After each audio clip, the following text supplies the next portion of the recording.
ఈరోజు దేశవ్యాప్తంగా సెన్సెస్ గురించి చర్చ జరుగుతుంది. కారణం ఏమిటంటే ఓబీసీ అదర్ బ్యాక్వర్డ్ క్లాసెస్ యొక్క సెన్సెస్ కూడా ఇప్పుడు చేపట్టబోయే సెన్సెస్లో తీసుకుంటాము అని ఇండియన్ గవర్నమెంట్ అనౌన్స్ చేసినటువంటి సందర్భంగా ఈ చర్చ సాగుతూ ఉన్నది. గతంలో లేదా ఇప్పుడే ప్రత్యేకంగా ఈ కాస్ట్ని సెన్సెస్లో ఇంక్లూడ్ చేశారా? అదేవిధంగా ప్రజల్లో అనేక రకాలైనటువంటి అనుమానాలు ఉన్నాయి. దీని పర్యవసానాలు ఎలా ఉంటాయో అనేటువంటిది, ఇది జరగాలి అని అధిక జనులు కోరుకుంటున్నటువంటి పరిస్థితి ఉంది. ఒకసారి ఈ సెన్సస్ ప్రక్రియ ఎలా ఉంటుంది, ఇది ఎలా మొదలైంది, ఈరోజు ఈ పరిస్థితి ఎలా వచ్చింది అన్న దాని గురించి కనుక మనం చూస్తే, మొట్టమొదట 1872లో బ్రిటిష్ రూల్ నడుస్తున్నటువంటి సమయంలో లార్డ్ మేయో వైస్రాయ్గా ఉన్నప్పుడు ఈ సెన్సస్ అనేటువంటిది మన దేశంలో ప్రారంభించడం జరిగింది. ఆ తర్వాత ప్రతి 10 సంవత్సరాలకు ఒకసారి ఈ సెన్సస్ తీసుకోవడం. సెన్సస్ అంటే ఒక systematic collection and recording population information. అంటే ఆ దేశంలో ఉన్నటువంటి జనాభా యొక్క వివరాలను కలెక్ట్ చేసి రికార్డ్ చేసి దానిని ఒక పద్ధతిలో పెట్టుకునే విషయాన్ని సెన్సస్ అంటాము. మొట్టమొదట జనాల దగ్గరకు వెళ్ళి వాళ్ళ డేటా కలెక్ట్ చేయటం, ఆ డేటాను కంపైల్ చేయటం, చేసిన తర్వాత ఒక ఎనాలిసిస్ తీసుకోవటం. అంటే రకరకాలుగా మొత్తం పాపులేషన్ ఎంత ఉన్నారు, అందులో మగవాళ్ళు ఎంత, ఆడవాళ్ళు ఎంత, అందులో షెడ్యూల్ కాస్ట్ ఎంత, షెడ్యూల్ ట్రైబ్స్ ఎంత, షెడ్యూల్ కాస్ట్లో లేడీస్ ఎంతమంది, అలాగే మగవాళ్ళు. ఇప్పుడు కొత్తగా కాస్ట్ సెన్సస్ పెట్టారు కాబట్టి మిగిలినటువంటి కులాలు అన్నీ కూడా ఇప్పుడు ప్రత్యేకంగా రావడం. అలా అనాలిసిస్ చేసిన తర్వాత ఈ ఇన్ఫర్మేషన్ని డిస్సెమినేట్ చేయటం, అంటే ప్రతి ఒక్కరికి అందుబాటులోకి తీసుకురావడం. ఇది ఈ ప్రక్రియ బ్రిటిష్ ప్రభుత్వం ఉన్నప్పుడు ఇండియాలో స్టార్ట్ చేయడం జరిగింది. ప్రతి 10 సంవత్సరాలకు ఒకసారి 72 తర్వాత 81, 91, 1901, 11, 21, 31, 41 ఇట్లా చేసుకుంటూ 8 సార్లు బ్రిటిష్ రూల్ ఉన్నప్పుడు జరిగింది. అయితే 1941లో సెన్సస్ చేసి దానిని పబ్లిక్ చేయలేదు, సెకండ్ వరల్డ్ వార్ జరుగుతున్నటువంటి సమయంలో. ఇక తర్వాత 47లో స్వాతంత్రం వచ్చింది. 1951లో ఇండిపెండెంట్ ఇండియాలో సెన్సస్ స్టార్ట్ చేయడం మొదలుపెట్టారు. స్వతంత్రం వచ్చాక 7 సార్లు మన దేశంలో సెన్సస్ జరిగింది. మొత్తంగా 15 సార్లు ఇప్పటికీ సెన్సస్ ఇండియాలో జరిగింది. 8 సార్లు బ్రిటిష్ టైంలో, 7 సార్లు ఇండిపెండెంట్ ఇండియాలో. అయితే బ్రిటిష్ చేసినటువంటి సెన్సస్లో కాస్ట్, రిలీజియన్, ప్రొఫెషన్, ఏజ్ ఇవన్నీ కూడా ఆ సెన్సస్లో ఉండేవి. అది 1931 లాస్ట్ సెన్సస్ డేటా పబ్లిష్ అయింది. 41 పబ్లిష్ కాలేదు. అప్పటి వరకు జరిగింది. 47 ఇండిపెండెన్స్ తర్వాత 1951లో మొదటి సెన్సస్ చేయాల్సినటువంటి సమయంలో కాస్ట్ సెన్సస్ అన్నదాన్ని ఆపేశారు. అంటే కాస్ట్ అనేది ఉంది. ఏ విధంగా ఉంది? మీరు ఎస్సీ ఎస్టీకి చెందినవారా అని అడగడం వరకే కాస్ట్ ఉంచారు. ఎస్సీ ఎస్టీ కాకపోతే అదర్స్ అనేటువంటి దాంతో కాస్ట్ అనే కాలం ఉన్నా ఎస్సీ ఎస్టీ అదర్స్కే పరిమితం చేశారు తప్ప మిగిలినటువంటి కాస్ట్లు తీసుకోలేదు. మరి 8 దఫాలుగా బ్రిటిష్ చేసినటువంటి ప్రక్రియను స్వతంత్రం వచ్చిన తర్వాత అప్పుడున్నటువంటి పాలన చేస్తున్న జవహర్లాల్ నెహ్రూ ప్రైమ్ మినిస్టర్గా ఉన్నటువంటి సమయంలో ఎందుకు ఆపేశారు? ఈ ప్రక్రియ అప్పటి నుంచి ఇప్పటి వరకు ఎందుకు తీసుకోలేదు? ఎందుకు ఆపాల్సి వచ్చింది? ఇది జనం ఆలోచించాల్సినటువంటి మర్మమైనటువంటి విషయం. ఏముంది దీని వెనుక? దీని వెనుక ఏముంది అని అంటే ఒక కాన్స్పిరసీ ఉంది, ఒక కుట్ర దాగి ఉన్నది, ఒక గూడి పుటాని అనేటువంటిది దీని వెనుక ఉన్నది. ఏమిటి ఆ కుట్ర? ఏమిటి ఆ గూడి పుటాని? ఎందుకు ఆపేశారు 1951 నుంచి అన్నది మనం చూస్తే, ఈ 70 సంవత్సరాలుగా మన దేశాన్ని పాలించినటువంటి పాలకులు ఎవరు, ఆ పార్టీలు ఏమిటి, వాళ్ళ సిద్ధాంతాలు ఏమిటి అన్నది ఒక్కసారి మనం పరిశీలించాలి. మొదట ఇండియన్ నేషనల్ కాంగ్రెస్ అధికారంలోకి వచ్చింది. జవహర్లాల్ నెహ్రూ ప్రైమ్ మినిస్టర్గా ఉన్నారు.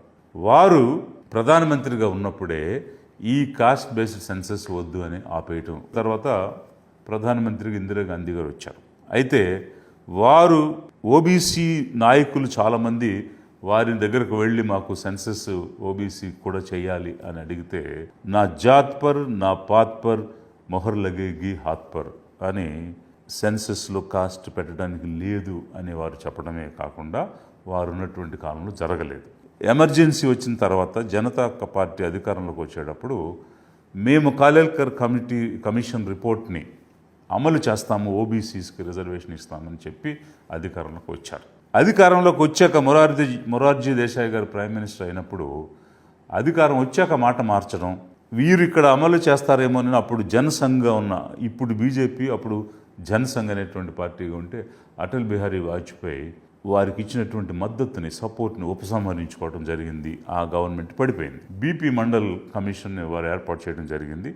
ఆ రిపోర్టు 1982లో 52% ఓబీసీలు ఉన్నారని ఇవ్వటం కూడా జరిగింది. కానీ అమలు చేయలేదు.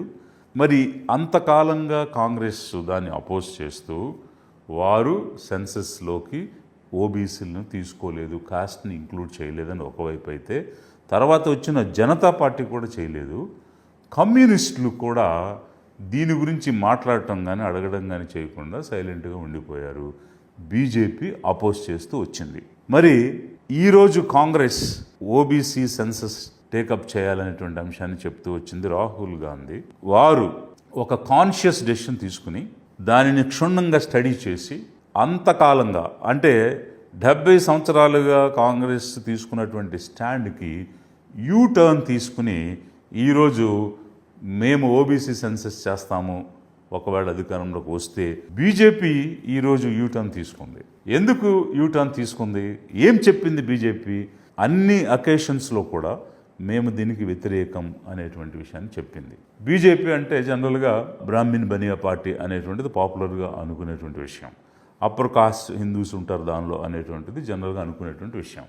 కాబట్టి న్యాచురల్గానే వ్యతిరేకంగా ఉంటారనేటువంటిది ఒకవైపు అయితే, ప్రధానమంత్రిగా ఉన్నటువంటి నరేంద్ర మోడీ గారు ఏం చెప్పారంటే, రాహుల్ గాంధీ గారు సెన్సస్లో కాస్ట్ ఇంక్లూడ్ చేయాలి, ఓబీసీ చేయాలని చెప్తుంటే అలా అడిగేవాళ్ళు అర్బన్ నక్సలైట్స్ అని చెప్పారు. అర్బన్ నక్సల్ కి భాష और अर्बन नक्सल.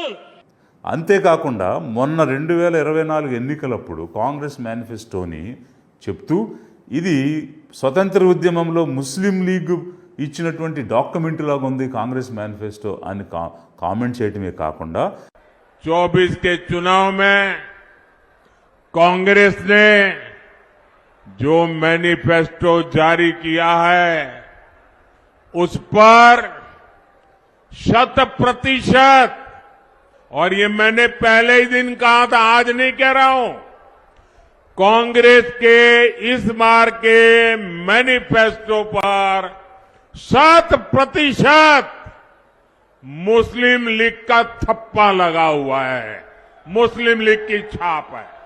కాస్ట్ సెన్సస్ చేస్తే ఎస్సీ ఎస్టీకి సంబంధించినటువంటి రిజర్వేషన్స్ని మిగిలిన వాళ్ళు తినేస్తారు, వాళ్ళు కోల్పోతారు అనేటువంటి ఒక అపోహను కూడా సృష్టించి తెలివైన వాళ్ళు, జ్ఞానవంతులు ఎవరు కూడా దీన్ని ఒప్పుకోవద్దు, దీని గురించి ప్రచారం చేయండి అని సాక్షాత్తు ప్రధానమంత్రి చెప్పడం, పార్లమెంట్లో కూడా we are committed not to take up అని అపోజ్ చేయటం, వారి స్టాండ్ ప్రకటించడం జరిగింది.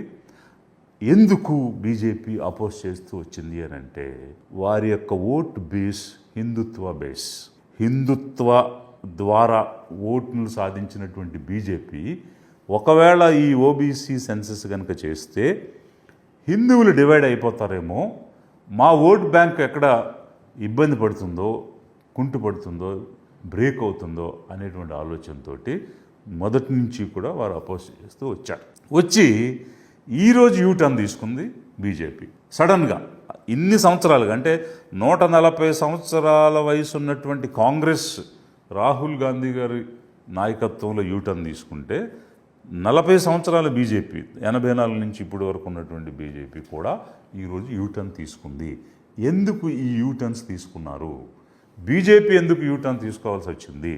బీజేపీ ఎందుకు తీసుకోవాల్సి వచ్చింది అని అంటే, మొన్న జరిగినటువంటి ఎన్నికలలో ఒక షిఫ్ట్ అనేటువంటిది చాలా స్పష్టంగా కనిపించింది. ఎలా?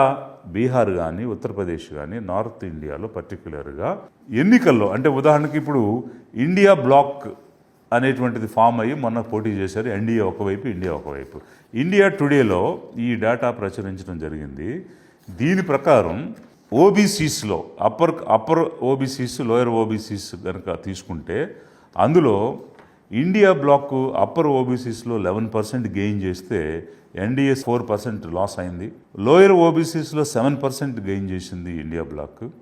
ఎస్సీస్లో 7% గెయిన్ చేస్తే 5% డ్రాప్ అయింది. అదేవిధంగా బీహార్లో ఉత్తరప్రదేశ్లో ఏం జరిగింది అనేటువంటిది కూడా ఇండియా టుడేలో ప్రచురించడం జరిగింది. దీని ప్రకారం కుర్మి, కోయరి అండ్ అదర్ ఓబీసీస్ బీహార్లో 9% ఇండియా బ్లాక్ గెయిన్ చేసింది, ఎన్డీఏ కోల్పోయింది. కుర్మి, కోయరి 12% కోల్పోయారు. అదర్ ఓబీసీస్లో 21% కోల్పోయారు. అదేవిధంగా ఎస్సీస్ విషయానికి వచ్చినప్పుడు కూడా 28% ఒక కేటగిరీ అంటే దుసాద్, పాసి, జాతవుల్లో, అదర్స్లో 38% ఇండియా గెయిన్ చేసింది. ఎన్డీఏ బ్లాక్ ఏమో లాస్ అయింది 19 to 20% అనేది. సిమిలర్గా ఉత్తరప్రదేశ్లో కూడా ఎన్డీఏ 19 to 20% ఓబీసీలో లాస్ అయితే ఇండియా బ్లాక్ 20 to 16% గెయిన్ అయింది ఉత్తరప్రదేశ్లో. అదేవిధంగా ఎస్సీస్ విషయంలో కూడా 19% ఎన్డీఏ లాస్ అయితే 14% ఇండియా బ్లాక్ గెయిన్ అయిందని ఈ రిపోర్ట్స్ చెప్తూ ఉన్నాయి. ఈ పరిస్థితిలో రేపు బీహార్, తర్వాత వెస్ట్ బెంగాల్, అస్సాం, ఉత్తరప్రదేశ్, ఒక సక్సెసివ్గా కర్ణాటక, తమిళనాడు, కేరళ, తమిళనాడు ఈ రాష్ట్రాలన్నింటిలో కూడా ఎన్నికలు వస్తుంటాయి.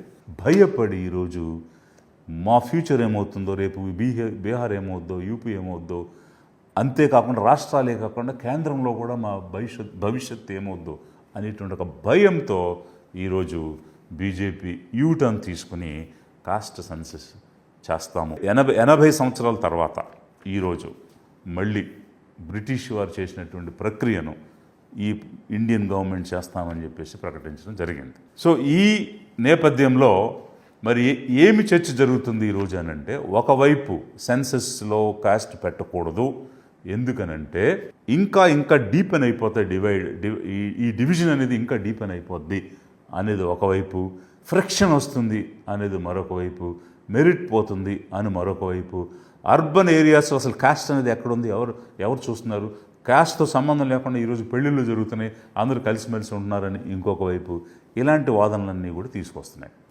అర్బన్ ఏరియాలో కాస్ట్ లేదు, పెళ్ళిళ్ళు చేసుకుంటున్నారు అనేటువంటి వాదన ఒక్కసారి గూగుల్ సెర్చ్ ఇంజిన్లో అడిగితే చెప్తుంది. ఇండియాలో దేనికోసం ఎక్కువ సెర్చ్ చేస్తారు, సునీత విలియమ్స్ స్పేస్కి వెళ్తే ఆమె కాస్ట్ ఏంటని సెర్చ్ చేసింది, highest in India. Kamala Harris, Usha Vance vice presidents కానీ వైస్ ప్రెసిడెంట్ వైఫ్స్ కానీ అమెరికాలో జరిగిన, రిషి సునక్ ఇంగ్లాండ్లో ప్రైమ్ మినిస్టర్ అయిన, ఇండియాలో ఏం సెర్చ్ చేశారంటే వారి కులం ఏమిటి అనేటువంటిది సెర్చ్ చేశారు. సింధు లాంటి వారు టెన్నిస్లో ఆడితే ఆమె కమ్యూనిటీ ఏంటనేటువంటిది ఇక్కడ సెర్చ్ చేశారు. అయితే నేను ఈరోజు మాట్లాడుతున్నాను, నిన్న టెలివిజన్లో చూసా రెడ్డి మ్యాట్రిమనీ, కమ్మ మ్యాట్రిమనీ, బ్రాహ్మణి మ్యాట్రిమనీ అని ఈ కమ్యూనిటీ వాళ్ళు ఈ మ్యాట్రిమనీ సంపాదించండి అని ఆ మ్యాట్రిమోనియల్ వస్తున్నాయి, ఆ టెలివిజన్లో అడ్వర్టైజ్మెంట్స్ వస్తున్నాయి. సో డీపెన్ అవుతాయి డివిజన్స్ అని వాదిస్తున్నారు. ఇప్పుడు డీపెన్ అవడం ఏంటి, వేల సంవత్సరాలుగా ఇన్డెప్త్గా డివైడ్ అయిపోయిన సొసైటీ. ఇలా డివైడ్ అయిపోయిన సొసైటీ ఈరోజు ఏ కాస్ట్లో ఎంతమంది ఉన్నారు అని లెక్కించినంత మాత్రాన విడిపోతారని ఒక హిపోక్రటిక్ వాదన చేసేవాళ్ళు, హిపోక్రసీ అంటే మాటల్లో ఒకటి చేతల్లో ఒకటి చేసేటువంటి హిపోక్రసీ పాటించేవాళ్ళు ఈ రకమైనటువంటి వాదన చేస్తూ ఉన్నారు. అయితే ఎందుకు చేయాలి సెన్సస్, ఎందుకు ఈ కాస్ట్ అనేది ఇంక్లూడ్ చేయాలి? బ్రిటిష్ వాడికి ఇండియన్స్ అంతా సేమ్ కాబట్టి ఏ కమ్యూనిటీలో ఎంతమంది ఉన్నారు, ఏ రిలీజియన్లో ఎంతమంది ఉన్నారు అనేటువంటి వివరాలు తీసుకుని వారు సెన్సస్ చేశారు. కానీ ఇక్కడ ఒక కాన్స్పిరసీ ఉంది కాబట్టి, దీని వెనక ఒక కుట్ర ఉంది కాబట్టి స్వతంత్రం వచ్చినప్పటి నుంచి ఇప్పటి వరకు సెన్సస్లోకి దీన్ని రానివ్వలేదు. సో ఏమిటా కుట్ర, ఏం జరుగుద్ది ఈ సెన్సస్, అసలు ఎందుకు చేయాలి సెన్సస్ నుంచి ఆ డేటా నుంచి మనకు వచ్చేటువంటి ప్రయోజనాలు ఏమిటి? ఇవి కనుక మనం చూస్తే అసలు ఏ కమ్యూనిటీ ఏ స్థాయి వరకు అభివృద్ధి చెందింది, ఎవరికి ఏం కావాలి, ఏమి ఇస్తే అంటే ఒక సోషల్ పాలసీ తేవాలన్నా, ఒక ఎకనామిక్ పాలసీ తేవాలన్నా, ఒక స్కీమ్ డెవలప్ చేయాలన్నా, ఏ ప్రాంతంలో ఏం అభివృద్ధి చేయాలి అనేటువంటిది, ఒక ఇన్వెస్ట్మెంట్ పెట్టాలంటే వీటన్నిటికీ కూడా డేటా అనేటువంటిది, ఒక సైంటిఫిక్ డేటా అనేటువంటిది కావాలి. సెన్సస్ డేటా కోర్ట్స్ కావాలి, లీగల్ డాక్యుమెంట్గా కోర్ట్స్ కావాలని అడుగుతాయి. కాన్స్టిట్యూషన్ మ్యాండేట్గా ఈ సెన్సస్ని చేసి ఆ డేటా బేస్డ్గా సోషియో ఎకనామిక్ పాలసీస్ని తీసుకురావాలి. అలాగే ఒక పొలిటికల్ ఇంప్లికేషన్స్ని కలిగి ఉన్నటువంటిది ఈ డేటా. బయట జరిగేటువంటి ఒక ప్రచారం ఏమిటంటే, ఎప్పుడైతే ఈ సెన్సస్ డేటా వచ్చిందో రిజర్వేషన్లు పెంచమంటారు, అది స్పైరల్ అయిపోద్ది, ఇప్పుడున్నటువంటి 50% క్యాప్ సీలింగ్ ఏదైతే ఉన్నదో అది తీసేసి ఎవరి కాస్ట్కి అనుగుణంగా అంత ఇవ్వాలి అనేటువంటి ప్రాబ్లమ్స్ వచ్చేస్తాయి అని ఒకవైపు వాదన జరుగుతూ ఉంది. అయితే సెన్సస్ డేటా అన్నది కేవలం రిజర్వేషన్లు పెంచటం వరకు మాత్రమే కాదు. ఒక్కసారి ప్రతి కులానికి, కమ్యూనిటీకి సంబంధించినటువంటి సోషియో ఎకనామిక్ పొలిటికల్ ప్రొఫైల్ వస్తే అప్పుడు ఎవరిని ఏ విధంగా ఆదుకోవాలి, ఎవరికి ఏ విధంగా మనం పనిచేయాలి అనేటువంటి ఒక క్లారిటీ వస్తుంది. సెన్సస్ కలెక్ట్ చేయడం అనేది అంత చిన్న విషయం ఏం కాదు. ఈవెన్ ఓబీసీల్లో కూడా అనేక రకాలైనటువంటి కమ్యూనిటీస్ ఉన్నాయి. అప్పర్ హయ్యర్గా ఎదిగినటువంటి వాళ్ళు ఉన్నారు, క్రీమీ లేయర్ ఉన్నారు, అట్టడుగున మోస్ట్ బ్యాక్వర్డ్ కమ్యూనిటీస్ ఉన్నాయి, ఎక్స్ట్రీమ్లీ బ్యాక్వర్డ్ కమ్యూనిటీస్ ఉన్నాయి. ఇది ఒక వైపు అయితే, ఫర్ ఎగ్జాంపుల్ ఇప్పుడు వాల్మీకి అనే కమ్యూనిటీ ఉందనుకో, కర్ణాటకలో వాళ్ళు షెడ్యూల్ కాస్ట్, ఇక్కడికి వచ్చేటప్పటికి వాల్మీకి బోయ మన దగ్గర backward community, Banjara Lambada community ఉంది ఫర్ ఎగ్జాంపుల్, వాళ్ళు మహారాష్ట్రలో బ్యాక్వర్డ్ క్లాసెస్ కింద ఉన్నారు, కర్ణాటకలో ఎస్సీల కింద ఉన్నారు, ఆంధ్ర తెలంగాణలో ఎస్టీల కింద ఉన్నారు. అదే రజికాస్ ఉన్నారు, చాకలి వృత్తి చేసేవాళ్ళు, వాళ్ళు యూపీ సైడ్ ఎస్సీలుగా ఉన్నారు, మన దగ్గర ఏమో బీసీలుగా ఉన్నారు. అంటే ఒకటే కమ్యూనిటీ డిఫరెంట్ స్టేట్స్లో డిఫరెంట్ కేటగిరీస్లో ఉన్నాయి. అంటే ఇది ఒక విషయాన్ని కూడా మనకు తెలియజేస్తుంది, జనం అర్థం చేసుకోవాలంటే వీళ్ళంతా కూడా సమాజం నుంచి అణిచివేయబడినటువంటి వాళ్ళు. వీరందరూ రకరకాల వృత్తులతో మీరు బ్రతకండి, ఇది తప్ప వేరే పని చేయొద్దు అని ఒక వర్ణ వ్యవస్థగా విభజించి ఒక వృత్తి విధానంలోకి పెట్టేసి ఇలా రకరకాలైనటువంటి సేవలను, ఉత్పత్తులకి మీరు పరిమితం అవ్వండి అని పెట్టినటువంటి విధానం వేల సంవత్సరాలుగా ఉన్నందువల్ల ఈరోజు ఎవరు ఏ స్థాయికి అభివృద్ధి చెందారు, మరీ ముఖ్యంగా ఈక్వాలిటీ ఆఫ్ ఆపర్చునిటీతో పాటు ఒక ఈక్వల్ స్టేటస్లోకి అందరినీ తీసుకురావాల్సిన అవసరం ఉన్న క్రమంలో ఈ సెన్సస్ డేటా అనేటువంటిది ఎంతో అవసరము. మరి ఈ సెన్సస్ డేటా నుంచి ఏం చేయాలి, ఏమి కోరుకుంటున్నారు దేశ ప్రజలు, మరీ ముఖ్యంగా ఎస్సీ, ఎస్టీ, ఓబీసీ మైనారిటీలో ఉన్నటువంటి పేదలందరూ కూడా ఏమి కోరుకుంటున్నారు అని అంటే అఫర్మేటివ్ యాక్షన్స్ కావాలి. ఏమిటా అఫర్మేటివ్ యాక్షన్స్ అంటే? అఫర్మేటివ్ యాక్షన్స్ అంటే నాట్ జస్ట్ రిజర్వేషన్స్, ఒక నిశ్చయమైనటువంటి ఒక మార్పుని, అంటే ఏవైతే హిస్టారికల్గా జరిగినటువంటి తప్పులు ఉన్నాయో, డిస్క్రిమినేషన్ అనేటువంటిది ఉందో, అన్టచబిలిటీ అనేటువంటిది ఉందో, ఏవైతే సమాజంలో వీళ్ళకి ఆపర్చునిటీస్ రాకుండా అడ్డుకున్నారో, ఈరోజు ఒక ల్యాండ్ కానీ, ఒక ప్రాపర్టీ కానీ, ఒక ఇండస్ట్రీ కానీ, ఒక కంపెనీ కానీ లేకుండా ఈ వెనుకబడినటువంటి వర్గాలు ఉన్నాయి. వీరందరికీ కూడా అంటే ఈరోజు సీఈఓలు, సపోజ్ కార్పొరేట్ సీఈఓని తీసుకుని ఎంతమంది సీఈఓలు ఎస్సీస్ ఉన్నారు, ఎంతమంది సీఈఓలు ఎస్టీలు ఉన్నారు అని అడిగితే ఒక్కరైనా మనకు కనిపిస్తారా? ఎంతమంది ఇండస్ట్రియలిస్టులు ఎస్సీలు ఉన్నారు, ఎస్టీలు ఉన్నారు, ఓబీసీలు ఉన్నారు, మైనారిటీలు ఉన్నారు అంటే ఎంతమంది కనిపిస్తారు? అంటే భూములు కానీ, ఆస్తులు కానీ, పరిశ్రమలు కానీ, కంపెనీలు కానీ, కార్పొరేట్స్ కానీ, మీడియా అధిపతులు కానీ, అంటే every walk of life where ever there is power, ఆ పవర్ ఉన్నటువంటి స్థానంలో ఈ వెనుకబడిన వర్గాలు ఎవరు కూడా లేరు. 20% కంటే తక్కువ మంది ఉన్నటువంటి జనం 3/4 అంటే ఇంచుమించు 75% అవకాశాలు, అధికారాలు అన్నీ పొంది ఉన్నారు ఈ దేశంలో ఇప్పటి వరకు. సో ఇదంతా కూడా చూస్తుంటే ఏమి కావాలి ఈ ఎస్సీ, ఎస్టీ, ఓబీసీ మైనారిటీలకు అని అంటే, కాస్ట్ సెన్సస్ చేసిన తర్వాత ఆ డేటాను ఆధారంగా వారందరికీ కూడా అఫర్మేటివ్ యాక్షన్స్ అనేటువంటివి కావాలి.